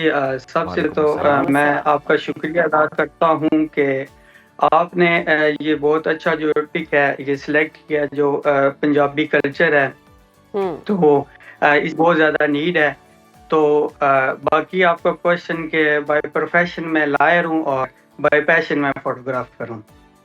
तो फसी कैसे बने, अपना जर्नी थोड़ा बताएं। कब आपने पहली तस्वीर खींची, किसने कहा कि आप मजीद तस्वीरें खींचें? फोटोग्राफी का मुझे बचपन से ही शौक था और तकरीबन 2013 से मैंने I started this journey and after that gradually चीज़ें इम्प्रूव होती गई। मैं अपने गाँव जो कि मिडरंज सरगोदा के एक छोटा सा गांव है, उधर मैंने फोटोग्राफी की और आहिस्ता आहिस्ता मैंने ये सोशल मीडिया पे अपलोड करना शुरू कर दिया, वीडियोस और मोस्टली वीडियोस और फोटोज़। फसी, लोग बहुत पसंद कर रहे हैं आपकी फोटोग्राफी को, और जिस तरह से आपने पंजाबी कल्चर को इंटरनेट पर लोगों को दिखाया, लोगों को वैसे ही बहुत अच्छा लगता है। तो कोई ऐसी तस्वीर जो आपने सोचा हो कि ये इतनी हिट नहीं जाएगी लेकिन वो बहुत हिट हुई, कभी नुमाइश की आपने अपनी तस्वीरों की? एक दफ़ा मोस्टली अल्लाह ताला का बड़ा शुक्र है, मैं जब भी जिस चीज़ अपने कैमरे में महफूज करने की कोशिश करता हूँ और वो मैं कंप्लीट लेता हूँ। और एक दफ़ा एक दरख्त और उसके सेंटर में सनराइज टाइम सुबह जाके फ़ोटो बनानी थी। तो सर्दियों के दिन थे और वो जो ट्री है वो हमारे घर से तकरीबन थोड़ा दूर दरिया के किनारे पे, तो उसमें मैंने 3-4 हफ्ता लग गया था कि मैं उस एक फ़ोटो को कैप्चर करने डेली जाता था। कभी फोगी होता था वेदर, कभी मैं 2 मिनट लेट हो जाता था, तो इस तरह वो फोटो को कैप्चर करने मेरे 7 दिन लगे। नहीं फसी, आपने दुरुस्त फरमाया बिल्कुल। जितने भी फोटोग्राफर से हमने भी पूछा है, ये बड़ी पेशेंस वाला काम है, बड़ी तसल्ली के साथ आपको वेट करना पड़ता है अपने राइट मोमेंट का और फिर आप कैप्चर करते हैं तस्वीर। अच्छा ये बताएं, आप पेशे से वकील भी हैं तो जाहिर है खर्चे भी हैं, घर बार भी चलाना होता है, तो जो फोटोग्राफी आप करते हैं ये सिर्फ पैशन की हद तक है या इससे रोजगार भी कमाते हैं आप? इसको सिर्फ just as a hobby, as a passion लेके चल रहा हूँ और इससे एज अ प्रोफेशन में वकालत कर रहा हूँ। सही। अच्छा फसी, ये बताइएगा, जैसे आपने कहा कि एक तस्वीर बनाने के लिए मुझे 3 से 4 दफ़ा जाना पड़ा, वक्त का तयन करना पड़ा, तो मोटिवेशन क्या मिलती है कि मैं, जैसे आपने कहा कि मैं इससे पैसे नहीं कमाता, तो क्या मोटिवेशन होती है इसकी वजह से आप कहें कि मैं ये जाऊँगा और करूँगा? या मोटिवेशन लोग हैं, जो बंदे मुझे मोटिवेट करते हैं, जो अप्रिशिएट करते हैं, सबसे बड़ी मोटिवेशन ये है। आजकल के, मैं समझता हूँ कि आजकल के इस डिप्रेस्ड दौर में मैं वीडियोस बनाता हूँ और लोग ये गांव का कल्चर देख के सुकून महसूस करते हैं, तो मैं समझता हूँ कि ये सबसे बड़ी मोटिवेशन। अच्छा फसी, आपकी तस्वीर तो हम अपनी टीवी स्क्रीन पर भी दिखा रहे हैं अपने व्यूवर्स को, आप वीडियोस का भी जिक्र कर रहे हैं, तो वीडियोस किस तरह की बनाते हैं? उसमें भी पंजाबी कल्चर ही दिखाते हैं आप? मैं मोस्टली मेरा जो मोटिव है वो बहुत से व्लॉगर नॉर्दर्न एरियाज पे काम कर रहे हैं और यूट्यूबर्स, और मोस्टली इस जगह इस नीड थी जो हमारा डाइंग कल्चर है ये लोगों को दिखाया जाए, क्योंकि जो कल्चर है वो किसी भी सोसाइटी के एसेट्स होते हैं। आपने सही बात की है, कल्चर को बिल्कुल प्रमोट करना चाहिए। ये बताइएगा, ऐसा कभी हुआ कि आपने कोई तस्वीर खींची या कोई वीडियो बनाई, वो आपने जब सोशल मीडिया पर अपलोड की तो कोई कमेंट ऐसा आया हो जो किसी गैर मुल्की का हो, किसी फॉरेनर का हो, और उसने भी आपके काम को सराहा और पूछा हो ये कौन सी जगह है, कहाँ पर है? जी बहुत सारे कमेंट्स व्लॉग्स आते हैं फॉरेनर के, और उसमें मोस्टली जो मेरी वीडियोस हैं और फोटोज हैं पे जो व्यूज और कमेंट्स लाइक्स आते हैं वो ओवरसीज हैं, पाकिस्तान हैं, फॉरेनर्स हैं, और मोस्टली जो हमारे इंडिया से बड़ी मुझे अप्रिसिएशन दिया इस वेरी नाइस। बस हमें लास्ट में ये बता दें कि आपके फ्यूचर प्लान्स क्या हैं, अपने आप को कहाँ देख रहे हैं आप? फ्यूचर प्लान्स इंशाल्लाह मैं इसी तरह पंजाब के कल्चर को ले चलता रहूंगा और पंजाब की जो पॉजिटिव इमेज है उसको पोर्ट्रे करता रहूंगा, और इंशाल्लाह पाकिस्तान इसको एज मच पॉसिबल दिखाऊंगा। ठीक है जी, बहुत शुक्रिया फसी आपके वक्त का, हमारी बेस्ट विशेस कि इसी तरह से आप पाकिस्तान और पंजाब के कल्चर को हाईलाइट करते रहें और साथ साथ अपना शौक भी पूरा करते रहें। बात करेंगे माँ बाप और औलाद के रिश्ते के हवाले से। बहुत खूबसूरत और मुकद्दस तरीन रिश्ता है। बच्चों की शख्सियत पर जो चीज़ सबसे ज़्यादा असरअंदाज होती है वो वालिदैन का रवैया है। अगर वालिदैन बच्चों के साथ फ्रेंडशिप रखेंगे तो बच्चे जो हैं कॉन्फिडेंट होंगे। ये हमने सुना भी है और हमने देखा भी है। अगर वालिदैन जानबूझकर बच्चों को डांटेंगे, रोकेंगे, गुस्सा करेंगे, हर बात पर डांट डपट करेंगे तो बच्चे का कॉन्फिडेंस लैग कर जाता है और हम देखते हैं कि वो बच्चा उस तरह से परफॉर्म नहीं कर पाता जिस तरह से करना चाहिए। शहरबानो, आपको डांट पड़ती थी बचपन में? बिल्कुल पड़ती थी। वालिद से या वालिदा से? वालिदा से, वालिद से तो नहीं पड़ी। अच्छा, तो फिर हम जान लेते हैं अपनी गेस्ट से कि क्या तरीका है सही परवरिश करने का। अजीम, आपको तो मार पड़ती होगी। हर बात बताने वाली नहीं होती। नहीं, वो कहते हैं पंजाबी में कहते हैं माँ प्यो दिया गाला क्यों दिया नाला। मैं कहती हूँ माँ बाप ने जिसको डांट डपट लिया वो बच्चा आगे जाके बहुत बेहतर रहता है। और अगर दुनिया आपको सिखाती है अगर ज्यादा डांट डपट लिया तो कुछ नहीं बनता बच्चे का। ज्यादा नहीं ना, माँ बाप का प्यार वाला। तो हम बैलेंस जानते हैं ना कि कैसे करना चाहिए लाइफ को बैलेंस। तो रिहैब कंसल्टेंट डॉक्टर अफाफ साहिबा हमारे साथ मौजूद हैं। डॉक्टर साहिबा, thank you so much for your time. कैसे हैं आप? Thank you very much for having me here. मैं ठीक हूँ, आप लोग खैरियत से? अल्हम्दुलिल्लाह। यार गुड। डॉक्टर साहिबा, बड़ा इंपॉर्टेंट टॉपिक है। कई बार बैलेंस नहीं कर पाते पेरेंट्स, या तो बहुत ज़्यादा सख्ती हो जाती है या बहुत नरमी हो जाती है। तो बताएं ज़रा म्याना रवि कैसे इख्तियार की जाए, क्या सही तरीका है? देखें, parenting is tough and hard, no doubt. हमारे यहाँ वैसे हम ऐसी शादियाँ कर लेते हैं और ऐसे ही पेरेंट्स भी बन जाते हैं। इसमें भी कोई शक नहीं है कि जब आप को अल्लाह ताला माँ या बाप का रुतबा देता है तो उसके साथ बहुत सारी पेशेंस, बहुत सारी क्वालिटीज़ भी दे सकता है। लेकिन हमें ये चीज़ भी अंडरस्टैंड करनी चाहिए कि पेरेंट होने का हरगिज़ मतलब ये नहीं है कि that we have learned everything and we know everything. Sometimes parents needs to learn things. Exactly. क्योंकि जो आज का दौर है, देखें, जैसे हम हमेशा बात करते हैं कि अभी हम पहले भी बात करते कि हमारा बचपन था, हमारी जनरेशन और थी। आज की जो जनरेशन है और ख़ास तौर पे जो बिल्कुल लेटेस्ट जनरेशन है जिसको आप अल्फ़ा जनरेशन कहते हैं। सही। तो अल्फ़ा जनरेशन की जो ब्रॉटअप है वो भी डेफिनेटली डिफरेंट है। इस टाइम अब 3 जनरेशन्स एट ए टाइम चल रही हैं ना। अब उन 3 बल्कि 4 भी हैं माशाल्लाह, कई घरों में दादा दादी वगैरह भी हैं। तो अब ये जनरेशन्स की बिल्कुल डिफरेंट गैप्स थे और ख़ास तौर पे जो अभी लास्ट 2 जनरेशन्स हैं ना, इनका बहुत ज़्यादा डिवाइड है। और वो डिवाइड है डिजिटल बेसिस के ऊपर। और डिजिटल बेसिस का डिवाइड सिर्फ ये नहीं है कि उन्होंने मोबाइल उनके हाथ में और हम कहेंगे मोबाइल है तो ये क्या इतना बड़ा गैप है। No, it's more about the information flow. जो उनके पास इतनी ढेर इंफॉर्मेशन आई हुई है। हमें बताया जाता था, कहानियाँ हमें सुनाने को मिलती थी, हमारे कोई दादा दादी नाना नानी सुनाते थे। माँ बाप के पास तो वक्त ही बहुत कम होता था। ठीक है, अभी भी खैर कम ही है, लेकिन अब कहानियाँ सुनने के लिए, इन्फॉर्मेशन सुनने के लिए, बातें सुनने के लिए मोबाइल आपके पास मौजूद है जिसमें आपके हर सवाल का जवाब है। यानी बच्चे पहले, हम अगर हमें कोई सवाल होता था तो हम अपने पेरेंट्स के पास जाते थे, अपने टीचर्स के पास जाते थे, या अपने घर में बड़ा जो हमारे जिसके थोड़ी सी फ्रैंकनेस होती थी, हमें अगर कोई ऐसे टॉपिक्स भी लगते थे तो हम उसी ऐसे से पूछ लेते थे, अम्मी अब्बू जिसके साथ थोड़ा सा बेहतर कम्युनिकेशन होती थी। लेकिन अब बच्चों को उस चीज़ की ज़रूरत नहीं है। बच्चों के हर सवाल का जवाब उनके हाथ में, उनके गैजेट में मौजूद है। जैसे आपने बताया कि फ्लो ऑफ इन्फॉर्मेशन इतना फास्ट है, उससे कहीं ना कहीं कल्चरल नॉर्म्स भी चेंज हो गई, बहुत ज़्यादा। यानी पहले देखे ना, जो एक कल्चर होता था, खासतौर पर अगर कोई बच्चा गाँव में रह रहा है, किसी मोहल्ले में रह रहा है, तो वो उसी किसी इलाके से उसका कल्चर जाना जाता था।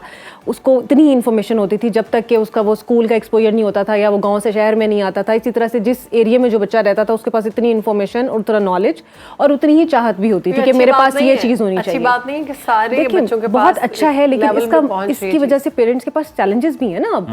ठीक है, जैसे मैंने आपको कहा कि बच्चे को सिर्फ अपने नोन एनवायरनमेंट जो उसके इर्द गिर्द है उसका पता है, लेकिन अब बच्चे को ये भी पता है कि फलां मुल्क में क्या हो रहा है, फलां जगह में क्या है, ये गैजेट कैसे इस्तेमाल हो सकता है, ये मेरे पास होना चाहिए। बच्चों के पास ये चीज़ें हैं। आपने अक्सर बच्चों को सुना नहीं है, वो कहते हैं कि मतलब आपको क्या पता है, ये देखेंगे मेरे दोस्त के पास ये चीज़ है, मेरे फलां के पास ये चीज़ है। अब वो दोस्त की से भी हट के वो जो दोस्तियाँ हैं, अभी मेरे पास जो बच्चे आ रहे हैं पिछले दिनों, कल बल्कि मेरे पास एक लड़की आई हुई थी, तो वैसे उसके कुछ इश्यूज़ है, साइकोलॉजिकल इश्यूज़ थे, वो फ्रेंड्स नहीं थे उसके, लेकिन उसने मुझे बताया कि मैंने जो ऑनलाइन गेम्स खेलती हूँ ना, मेरे वो फ्रेंड्स हैं और बस उन्हीं के साथ मेरी अच्छी फ्रेंडशिप है। अच्छा, अब वो आपको अंदाज़ा है कि जो गेम्स हैं आजकल, उसके ऊपर आप दुनिया में कहीं से भी वो गेम्स ज्वाइन की, वर्चुअली कनेक्ट होते हैं, आप कनेक्टेड हैं, ठीक है। अब उसने जिन जिन कंट्रीज़ के दोस्तों के नाम मुझे बताए और उसने कहा कि ये यहाँ के जो बच्चे हैं ना, यहाँ के फ्रेंड्स जो है मेरे, उनके साथ मेरी मेंटल एबिलिटी जो है ना वो नहीं मैच होती है। सो आई एम मच कंफर्टेबल कि मैं उनके साथ, मैंने कहा तो आप लोग क्या बातें करते हैं ना गेम्स के अंदर, तो कहती है कि हम जैसे हमारा सारा दिन क्या स्पेंड हुआ है, हम इस पे बात करते हैं, कोई किसी के पास लेटेस्ट इन्फॉर्मेशन आई है, कोई किसी ने कोई गैजेट लिया है वो दिखाता है। आप ये देखिए कि वो इन्फॉर्मेशन और फ्लो कहाँ कहाँ मौजूद है। अच्छा, इससे थोड़ा सा पेरेंट्स को कॉन्शियस होने की भी ज़रूरत है कि हम ये समझ रहे हैं कि हमें वो चीज़ें नज़र आ रही हैं जो हमारे सामने मौजूद है। ऐसा नहीं है। अब बहुत सारी चीज़ें ऐसी हैं जो कि प्रेजेंट में नहीं है, आपके सामने नहीं है, लेकिन वर्चुअली बच्चा बहुत सारी जगहों पे कनेक्टेड है। तो इट मीन्स कि पेरेंटिंग अब जो है बहुत टफ हो चुकी है। आप किस चीज़ पे नज़र रखेंगे, तो इसका मतलब है कि आपको अपने बच्चे के साथ बहुत कंफर्टेबल लेवल जो है ना वो आप डिज़ाइन करें। डॉक्टर साहब, अब ये बात है कि प्रॉब्लम तो डायग्नोज हो गई, अब सोल्यूशन क्या है? देखिए, प्रॉब्लम अभी हमने डायग्नोज नहीं की, इतनी सारी प्रॉब्लम्स हैं, बल्कि आप सोच नहीं सकते कि इस टाइम बच्चों में डिप्रेशन, बच्चों में स्ट्रेस का लेवल बहुत ज़्यादा रिपोर्ट हो रहा है और उसकी यही मल्टीपल रीजंस हैं। यानी स्कूल के बर्डन्स बहुत ज़्यादा हैं, पेरेंट्स के पास वक्त नहीं है, गैजेट्स का इस्तेमाल बहुत ज़्यादा है और वो सारे जो कन्फ्लिक्ट्स फिर इकट्ठे होते हैं उसकी वजह से बहुत ज़्यादा बाज़ को स्ट्रेस में आ जाते हैं। और कुछ पेरेंट्स की भी ये वाले मामला है कि वो कहते हैं कि हमें तो इतनी अटेंशन नहीं मिली थी, हमें तो इतनी सहूलियात नहीं मिली थी, तो खिलौने नहीं मिले थे जो आज आप लोगों को मिल रहे हैं। हमें तो कभी 6 माह में कभी पुप्पो, चाचा, मामा, नाना के घर, आप लोगों को तो हर महीने में 2 दफ़ा प्ले लैंड लेके जाया जाता है, तो फिर भी आप लोग नाखुश हैं और गुस्सा करते हैं कि ये मुकाबला ठीक है, होना चाहिए। नहीं, देखें, ये चीज़ ही हम इसी बात पे डिस्कस कर रहे हैं कि हमें ये अंडरस्टैंड करना चाहिए कि अब आज के दौर के जो बच्चे हैं, अगर हम उनके साथ मैच करेंगे जो हमारे दौर की रिक्वायरमेंट्स, देखिए हमारे पेरेंट्स ने भी हमारे दौर में जो बेस्ट था वो हमारे लिए किया। Exactly. और उस टाइम जो चीज़ें अवेलेबल थी हमने भी वो सब इंजॉय की, हमें सब कुछ मिला। अब आप रोक नहीं सकते, और ये अब जब आप खुद इंजॉय कर रहे हैं तो आपके बच्चे भी करेंगे ना। हमारे पेरेंट्स भी तो ऐसे नहीं इंजॉय करते थे, उनके पास भी तो ये सब अपॉर्चुनिटीज़ नहीं हुआ करती थी ना। तो इसका मतलब है कि अब हमारे पास है तो हम अपने बच्चों को भी दे रहे हैं, तो हम बच्चों पे एहसान तो नहीं कर रहे। हमें ये चीज़ भी जहन में रखनी है, लेकिन ऑफ कोर्स बैलेंस जो है ना वो बड़ा ज़रूरी है। बच्चे अगर गलती कर लेते हैं डॉक्टर साहबा जी, तो फौरन से रिएक्शन देना या मारना पीटना इधर उधर है। देखिए, रिएक्शन तो कभी भी किसी चीज़ पे भी नहीं करना चाहिए, हमेशा रिस्पॉन्ड करना चाहिए। और अगर आप अपने बच्चों के सामने आज रिस्पॉन्ड कर रहे हैं तो आपके बच्चे भी रिस्पॉन्ड करना सीखेंगे, और अगर आप रिएक्ट करेंगे तो आपके बच्चे भी रिएक्ट करना सीखेंगे। Exactly. अक्सर पेरेंट्स ये कंप्लेंट करते हैं कि मेरा बच्चा तो सुनता ही नहीं है किसी की, लेकिन आप जरा खुद पे भी गौर करें कि क्या आप खुद भी सुनते हैं किसी की कि नहीं सुनते, या आप किस तरह से वही बात है कि रिएक्शन करते हैं। डॉक्टर साहब, कुछ घरों में ऐसा भी होता है कि parents good cop bad cop खेलते हैं वालिदा बहुत प्यार करती हैं, वालिद बहुत सख्त होते हैं, या वालिद बहुत प्यार करते हैं, सख्त रहोगे तो मामला सेट रहेगा, और उनका रोब रहता है कि उन्हें पता चल जाएगा तो यूं हो जाएगा। मुझे इसकी एग्जांपल मैं ऐसे दूंगी कि कॉइन है ना, तो हमें पता है, हम बड़े हैं, हमें पता है कि कॉइन के 2 रुख हैं, वो कहते हैं ना सिक्के के 2 रुख हैं, लेकिन जो बच्चा है ना उसके लिए पेरेंट्स जो है ना वो एक कॉइन की तरह होते हैं अर्ली एज में। यानी बच्चे के लिए माँ और बाप एक एंटिटी है। यानी उसे ये नहीं पता कि मैंने माँ से ज़्यादा मोहब्बत करनी है या बाप से ज़्यादा मोहब्बत करनी है, या बाप का किरदार अलग है, माँ का किरदार अलग है, ठीक है। अच्छा, ये वक्त और हालात के बाद जैसे जैसे वो बड़ा होता है फिर उसको समझ आती है। तो हमारे घरों में एक बाज़ का ये भी एक रेस होती है कि माँ अगर थोड़ा सा सपोर्ट करेगी तो बाप उसके ऊपर जो है वो सख्ती कर रहा होगा, या बाप करेगा तो माँ कर रही हो, या आपस में माँ बाप ने मुकाबला लगाया हुआ होता है कि मैं जो है ना अच्छा बन जाऊँ और मैं बच्चों के सामने जो है माँ को बुरा बना दूँ, या माँ कहेगी कि बच्चे मेरी तारीफ़ करें और बाप को बुरा बनाएं। ये सबसे पहला स्टेप है जो आप गलत करते हैं अपने बच्चों की तरबियत के लिए। यानी अगर आप अपने बच्चे के दिल में बाप की नफ़रत डाल रहे हैं तो आप ये कतन मत समझें कि बच्चा आपसे भी मोहब्बत करेगा, और अगर इसी तरह से अगर आप माँ के लिए बुरा सोचते हैं तो आप ये मत एक्सपेक्ट करें कि बच्चा आपकी भी इज्जत करेगा। अच्छा डॉक्टर साहब, एक तो है खौफ डालना नेगेटिव इंटेंशन के साथ, एक इस तरह से है कि जैसे वालिदा अक्सर कहती हैं कि बेटा आपने टाइम पे होमवर्क नहीं किया ना तो अब्बू डांटेंगे। देखिए वो ये तो जो पेरेंट्स strategy- में से दोनों कोई भी रिस्पॉन्सिबिलिटीज़ को डिवाइड कर लेते हैं ना। जो समझदार वालिदैन हैं वो यकीनन यही करते हैं कि वो कुछ रिस्पॉन्सिबिलिटीज़ को डिवाइड कर लेते हैं कि ये पार्ट मेरा प्ले करने का है, ये वाला पार्ट जो है ना आपका प्ले करना है, कि हमने किसने खाने पे डांटना है और किसने होमवर्क पे सही। डांटना है, ताकि बैलेंस करके बच्चे के साथ जो है ना वो चला जा सके। इसमें तो बहुत अच्छी बात है, आई अप्रिशिएट इट, ताकि बच्चे को थोड़ा सा, यानी वो जिसे हम कहते हैं ना कि आपको खुला भी तो नहीं ना छोड़ना, Exactly. क्योंकि बच्चे की तरबियत भी करनी है आपने। बिल्कुल ऐसे है। लेकिन अगर आप बैड इंटेंशंस के साथ, जो कि हमारे मेजॉरिटी ऑफ द हाउसेस में होता है, हमारे पास जब केसेस गलत हुए आते हैं तो उसमें यही चीज़ें निकलती हैं कि माँ बाप एक दूसरे पर ट्रस्ट नहीं कर रहे होते हैं। एक बड़ी अच्छी वो बात करते हैं, हमारे एक जानने वाले दोस्त हैं, वो यही कहते हैं कि अगर आप बच्चे से ये पूछें ना कि आपको मामा ज़्यादा प्यारी लगती हैं या बाबा प्यारे लगते हैं, और बच्चा ये कहे कि मुझे दोनों अच्छे लगते हैं, तो ये पहला स्टेप है। अच्छा, इससे भी नेक्स्ट स्टेप क्या है? इससे नेक्स्ट स्टेप ये है कि अगर आपसे ये पूछा जाए कि आपकी मामा को आपके बाबा ज़्यादा अच्छे लगते हैं या आप अच्छे लगते हैं, तो अगर बच्चा ये कहे कि मैं तो अच्छा लगता हूँ लेकिन मेरे बाबा भी अच्छे लगते हैं मेरी मामा को, और इसी तरह से अगर ये पूछा जाए कि आपके बाबा को आप अच्छे लगते हैं कि मामा अच्छी लगती हैं, और बच्चा कहे कि मैं तो अच्छा लगता ही हूँ, मैं तो हूँ ही अपने बाबा का फेवरेट, लेकिन मेरी मामा भी मेरे बाबा को अच्छे लगती हैं, तो इसका मतलब ये है कि फिर पेरेंटिंग उस घर में ठीक हो रही है। ओके। अदरवाइज़ जो है अगर वो उनकी आपस के इख्तलाफात हैं तो वो बच्चा फौरी तौर पे वो बता देगा और वो मेंशन ऐसा कर होता है कि देगा। वालिदैन बच्चों से छुपा रहे, बच्चों से नहीं, माँ बाप एक दूसरे से छुपा रहे होते हैं, बच्चों से कहते हैं कि ये बात अपने वालिद को ना बताना, या वालिद कहता है ये बात अपनी वालिदा को ना बताना। ये कितना खतरनाक। देखें, ये बिल्कुल, ये मैंने वही बात की कि ये पहला ट्रस्ट का वो मीनार है, माँ बाप दोनों। अगर वहाँ से ट्रस्ट ब्रीच होना शुरू हो जाएगा ना, तो आप समझें कि बच्चे की ट्रस्ट और वो जो उसकी सेल्फ रिस्पेक्ट वाला सारा एलिमेंट है ना, वो वहीं से गिर जाता है। सही। तो ये बहुत बड़ी गलती है। ऐसे कौन से 5 पॉइंटर्स हैं जो हम कर सकते हैं बेहतरीन पेरेंटिंग के लिए? देखें, पेरेंटिंग कोई फॉर्मूला नहीं है, लेकिन सबसे पहली चीज़ जो पेरेंटिंग के लिए ना, वो आप ये समझ लीजिए कि आपने कहना नहीं है, आपने करके दिखाना है। वाह। यानी आप अगर उन्हें ये कहते रहेंगे बेटा पढ़ो, बेटे नमाज पढ़ो, बेटे झूठ नहीं बोलो, लेकिन आप खुद तो वो कुछ नहीं कर रहे ना। एग्जैक्टली। कि वो खुद तो कुछ नहीं कर रहे, तो सबसे पहली चीज़ ये है कि आपने उन्हें कहना नहीं है, आपने उन्हें करके दिखाना है। अच्छा, दूसरी चीज़ ये है कि स्केजुअल, मैं ये चंद टिप्स बता रही हूँ, बल्कि आप ये समझ लीजिए कि ये अगर आप समर वेकेशंस के हवाले से भी समझ लें कि बच्चे घरों में हैं आजकल और पेरेंट्स जो हैं उसको इम्प्लीमेंट करें, तो वो बड़ा अच्छा उनका टाइम स्पेंड हो सकता है। दूसरी चीज़ ये है कि थोड़ा सा स्केजुअल बनाएं। स्केजुअल बनना बहुत ज़रूरी है, यानी आपने एक तरतीब बनाई हुई हो कि इस वक्त पे बच्चे ने ये काम करना है, इस वक्त पे हमने खाना खाना है, कोई डेज़ आपने रखे हुए हैं कि हमने इस डे पे जो है वो आउटिंग के लिए जाना है, इस डे पे जो है हमने किसी रिलेटिव की तरफ जाना है, तो बच्चों को ना बड़ा डिसिप्लिन तरीके से वो तैयार हो जाते हैं। और डॉक्टर साहब इसी के अंदर गैजेट्स का भी एक टाइम सेट हो कि इस टाइम पे सिर्फ गैजेट यूज स्क्रीन होगा। टाइम, ये बिल्कुल स्केजुअल, उसके अंदर सारी चीज़ें आएंगी। उससे ये कि बच्चा फिर कंफर्टेबल हो जाता है, 2-4 दिन जिद करता है, बल्कि हमने इसको कहते हैं कंडीशनिंग करना भी कहते हैं। कंडीशनिंग करना यानी बच्चे को पता हो कि अब मेरे साथ ये होना है तो उसके बाद क्या होगा और उसके बाद क्या होगा। अदरवाइज बच्चे फिर जिद करते रहते हैं ना, जब उन्हें ये पता ना, उन्हें कॉन्फिडेंस ना हो, या फिर हम बाज़ औक़ात झूठ भी बोलते हैं, अच्छा मैं आज शाम को कर दूंगा, अच्छा मैं कल ले दूंगा, अच्छा मैं परसों ले दूंगा। ये हम सबसे बड़ा गलत काम करते हैं। तीसरा पॉइंट, अच्छा जी, तीसरा पॉइंट ये है कि बच्चे के साथ आपने जो है वो इतना कंफर्टेबल लेवल रखना है कि बच्चा आपके साथ बात कर सके। आपने बच्चे को अगर कुछ सिखाना है तो उस टाइम पे नहीं आपने टोकना उसको जब वो आपके साथ अपनी नीड बता रहा हो। देखिए, बच्चे आपके साथ ना सिर्फ 2 वक्तों में ज़्यादा कम्युनिकेशन करते हैं। एक वो तब कम्युनिकेशन करते हैं जब उन्हें कोई चीज़ चाहिए होती है आपसे, सही, ठीक है, यानी उन्हें कोई ज़रूरत है आपसे। और दूसरी कम्युनिकेशन वो आपसे तब करते हैं जब वो किसी प्रॉब्लम में होते हैं।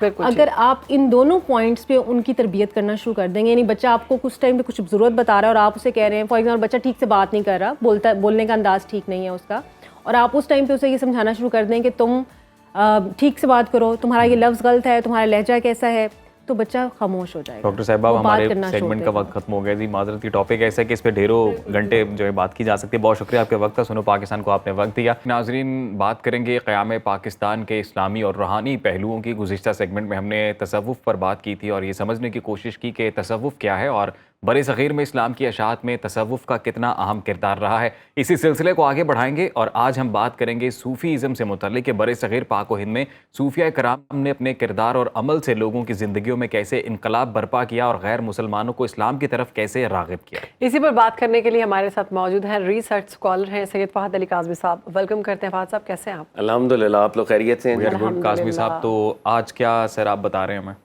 जी थैंक्स अ लॉट। आज बड़े कुछ क्रिटिकल इश्यूज के ऊपर हमने बात करनी है पाकिस्तान के अंदर, ऑफ कोर्स क्योंकि हम स्पिरिचुअल हिस्ट्री ऑफ पाकिस्तान को ट्रेस कर रहे हैं। तो बहुत से यूट्यूब के ऊपर जो गूगल स्कॉलर्स हैं जी जी वो हमारे इन सूफियों को टारगेट करते हैं अच्छा और सूफियों के इल्म को जाने बगैर उनको टारगेट किया जाता है। सही और लगता यूं है कि खुदा ना खास्ता नाउज़ुबिल्लाह कोई फ़िरौन की बात हो रही है, नमरूद की बात हो रही है, नाउज़ुबिल्लाह यजीद की बात हो रही है, जब इन औलिया अल्लाह की जिनकी कंट्रीब्यूशन है बरे सगीर के अंदर, जब उनके बारे में बात होती है तो लगता है जैसे वो ग्रेटेस्ट विलन थे नाउज़ुबिल्लाह। सही ये हो रहा है।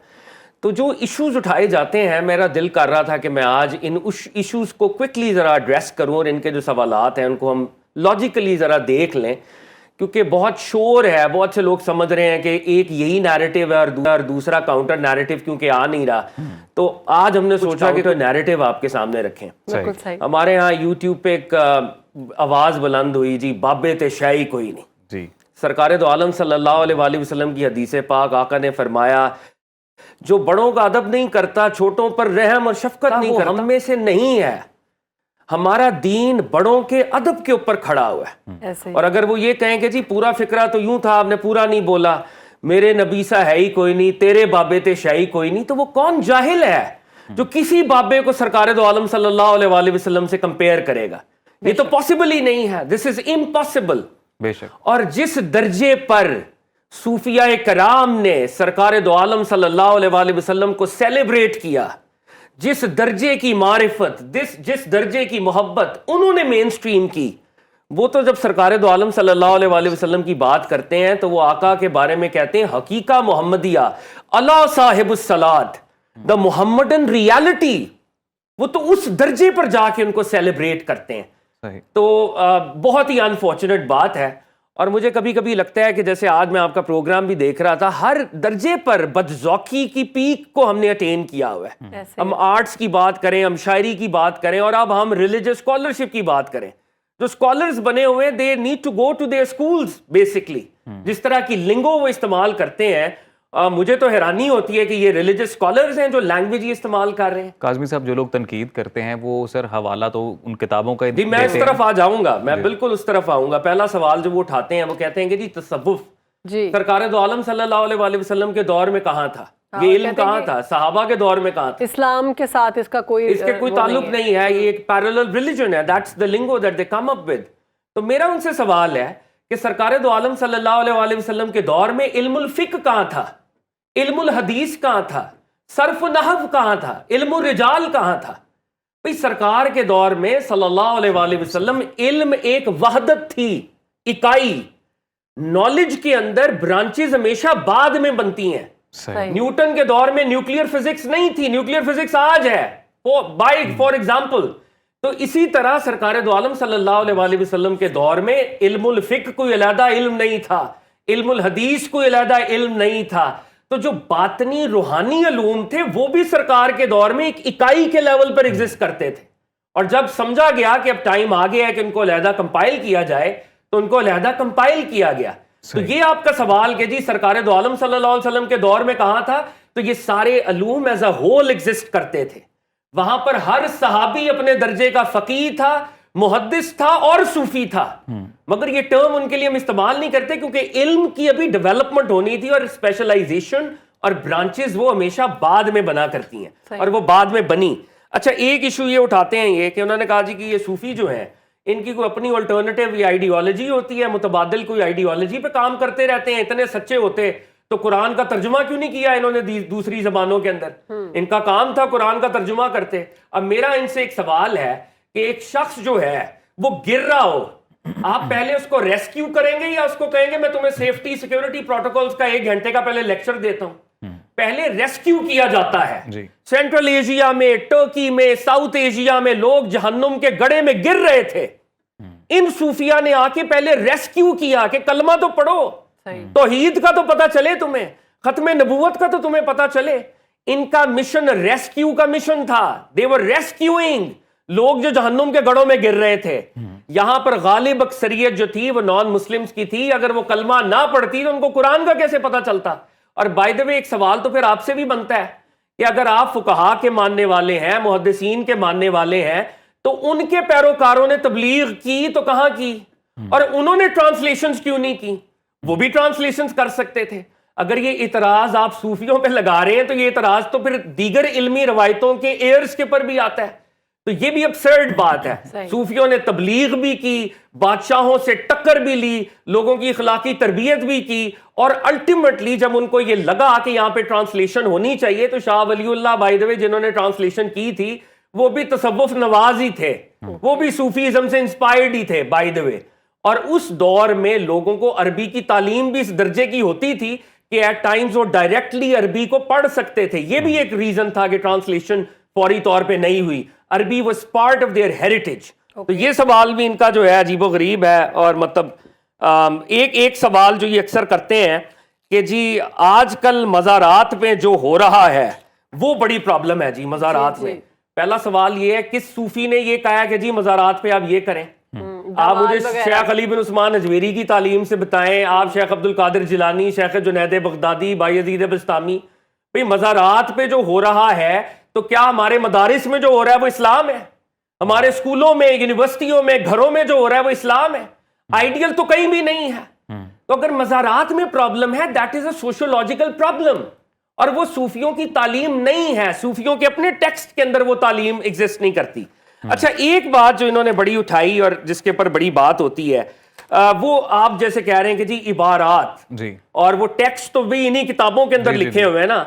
तो मैंने आपके प्रोग्राम में एक दफा ये कॉन्वर्सेशन की थी कि भाई बात ये है कि टेक्स्ट को इवैल्यूएट करते हैं ना लोग, पहले टेक्स्ट इवैल्यूएट होता है जी। हमारे यहाँ नहजुल बलागा के ऊपर रिसर्च हुई, लोगों ने उसके ऊपर बात की कि, और ये इंग्लैंड के अंदर रिसर्च हुई कि 95% ये लैंग्वेज हजरत अली उल मुर्तजा की है, 5% ऐसे वर्ड्स एग्जिस्ट करते हैं जो कि हजरत अली उल मुर्तजा के दौर में अरबिक में नहीं बोले जाते थे। सही कंटेंट एनालिसिस होता है, टेक्सचुअल एनालिसिस होता है किताबों का, और फिर इस बात का तयन किया जाता है कि ये इबारत किसी हस्ती के साथ जब हम मिला रहे हैं क्या ये उसी ने कहा है। कश्फुल माजूब 99% तो तौहीद की बात करती है, खत्म नबूवत की बात करती है, वहां पे ये सेक्शंस हैं कि अंबिया जो हैं अलैहिमुस्सलाम अजमाइन वो इस दर्जे की शख्सियत है कि किसी एक नबी जिनका आपको नाम नहीं आता सारे वली इकट्ठे हो जाए उस नबी का पहला कदम उससे सुपीरियर होता है। आपने ये बताया कि कश्फुल माजूब में ये भी लिखा हुआ है, पॉइंटर्स इकट्ठे करके बोलते हैं कि ये ठीक नहीं है, इसके अंदर वर्ड्स जो है अहले बैत के बारे में जो है कुछ बातें ऐसी हैं जो किसमें कश्फुल माजूब, कश्फुल माजूब में तो अहले बैत की सेलिब्रेशन है। ये कितनी हैरान कुन बात है कि आपने औलिया अल्लाह को कह दिया कि ये अहले बैत के खिलाफ है, नाउजुबिल्लाह। कश्फुल माजूब के अंदर सेक्शन है इमाम ज़ैनुल आबिदीन के ऊपर, इमाम मोहम्मद अल बाकिर के ऊपर, इमाम जाफर सादिक के ऊपर, जिनको उम्मत समझ रही है कि वो किसी खास फिरके के हैं, सूफी कह रहे हैं वो हमारे हैं। इमाम अली रजा के ऊपर, मारूफ अल करखी इतने बड़े सूफी थे, इमाम अली रजा के मुरीद थे, उनके हाथ के पर उनकी बैत हुई।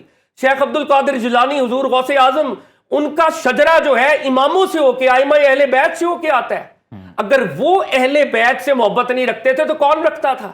अब एक सवाल इन्होंने किया, इन्होंने कहा जी देखें ये बायजीद बस्तामी का नाम जी ये बायजीद है, तो नाउजुबिल्लाह यजीद की मोहब्बत में ये नाम रखा हुआ है। भाई कैसे आप ये कह सकते हैं यजीद की मोहब्बत में उन्होंने नाम रखा हुआ है?